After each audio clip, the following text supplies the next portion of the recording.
Thank you very much अध्यक्ष महोदय कि आपने मुझे मौका दिया इस चर्चा में भाग लेने का। बहुत कुछ बातें सदन में ऑलरेडी कही जा चुकी हैं, तो मैं दोहराऊंगा नहीं, कुछ चंद बातें आपके सामने रखूंगा। पहली तो बात यह है कि जो वंदे मातरम का हिस्टोरिकल कॉन्टेक्स्ट है उसको हमें समझने की जरूरत है। आनंद मठ लिखा क्यों गया था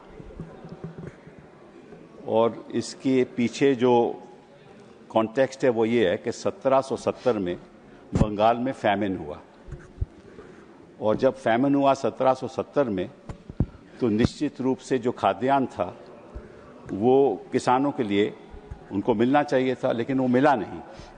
और जो कॉलोनियल सरकार थी उन्होंने वो खाद्यान्न खुद अपने ट्रूप्स के लिए भेज दिया, और जो होर्डर्स थे वो अपनी खाद्यान्न को होर्ड करने लगे, प्राइसेस बढ़ गई, तो 10 million people in Bengal died in the famine.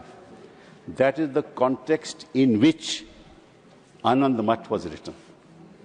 And what Anand Math says is the following, कि उस समय क्या हुआ कि एक सन्यासी का रिबेलियन हुआ, और शांति एक सन्यासन थी जिसका पति उसको छोड़ के चले गया था उसकी कॉलोनियल पावर्स को का सामना करने के लिए, और उस जान देने को तैयार था।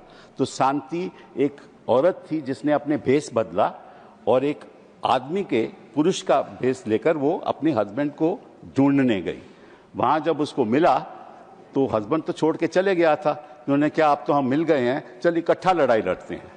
और इकट्ठा लड़ाई किसके लड़ते हैं? जो अत्याचार करता है। तो उन्होंने दोनों ने अपनी जान दे दी।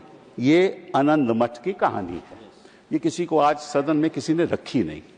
इसके पीछे भेद क्या है कि मातृभूमि की रक्षा करना तो हमारा कर्तव्य है ही, लेकिन एक दूसरा कर्तव्य भी है जिसके बारे में किसी ने कुछ नहीं कहा। वो ये है कि जहां जहां अत्याचार होगा वहां हम विरोध करेंगे। असली आनंद मठ का मतलब ये है, कोई भी अत्याचारी हो, जो अत्याचारी है वो तो वंदे मातरम की बात नहीं कर सकता।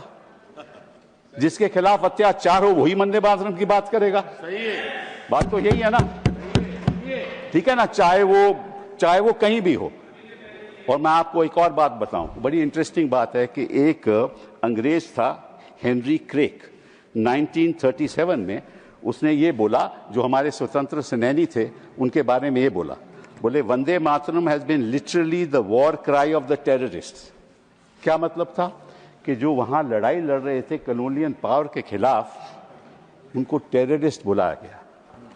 क्यों बुलाया गया? क्योंकि वो अपने हकों के लिए लड़ रहे थे, इसीलिए बुलाया गया ना। तो आजकल के जो हमारे छात्र हैं वो टेररिस्ट हो गए हैं, हमारे जर्नलिस्ट हैं वो टेररिस्ट हो गए हैं, उनके खिलाफ यूएपीए ये चीजें लग रही हैं ना। तो उनकी लड़ाई कौन लड़ेगा? सत्ता पक्ष के लोग तो लड़ नहीं सकते।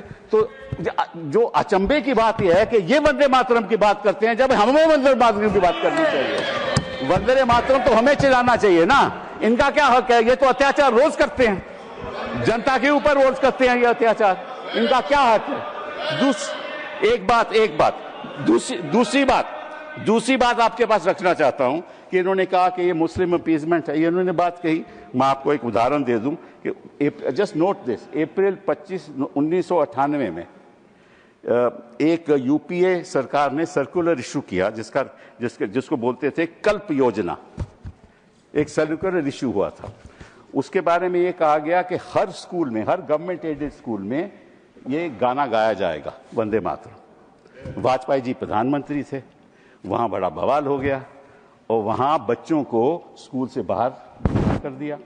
तो वाजपेयी जी को जब नवंबर में वो उत्तर प्रदेश गए उनको पता चला ये क्या हो रहा है, तो उन्होंने दिसंबर 3-4 में मीटिंग बुलाई और ये सर्कुलर वापस लिया गया।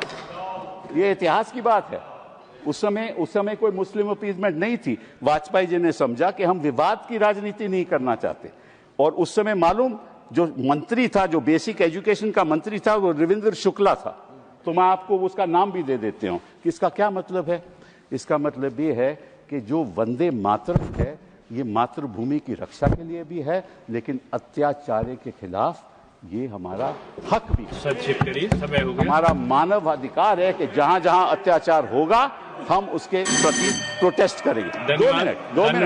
नहीं, अब सभी के साथ एक सा है और अब मैं सोचता हूँ कि आपको बहुत सारे लोग सुनना चाहते हैं। आप एक विद्वत मुझे बात करनी, लेकिन आप कम समय आते हैं इसलिए कम लोग सुनते हैं। धन्यवाद। Allow me sir. आपकी पार्टी के पास समय नहीं है। महाराजा संजय ओबा सर 1 मिनट। 1 मिनट में बात कीजिए। 1 minute. 1 minute. 1 minute. So just want to. One minute. Sir दो छोटी सी बातें आपके सामने रखूंगा। 2 छोटी सी बातें। जब ये बात रविंद्रनाथ टैगोर को बताई गई कि भाई इसमें बड़ी विवाद हो जाएगा, तो रविंद्रनाथ टैगोर जी ने क्या कहा ये मैं आपको बताता हूं। To me the spirit of tenderness and devotion expressed in the first portion, the emphasis to give to the beautiful and beneficent aspects of our motherland made a special appeal, so much so that I found no difficulty in dissociating it from the rest of the poem. And this was endorsed by Gandhi ji. This was endorsed by Gandhi ji. This was endorsed by Gandhi ji. He said this was endorsed by Gandhi ji, and Gandhi ji said it is an anti-imperialist cry. It had never meant to me that it was a Hindu song or meant only for Hindus.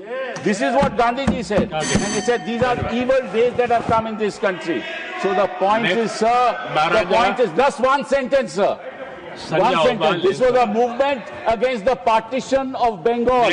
Now you are partitioning the minds of this country.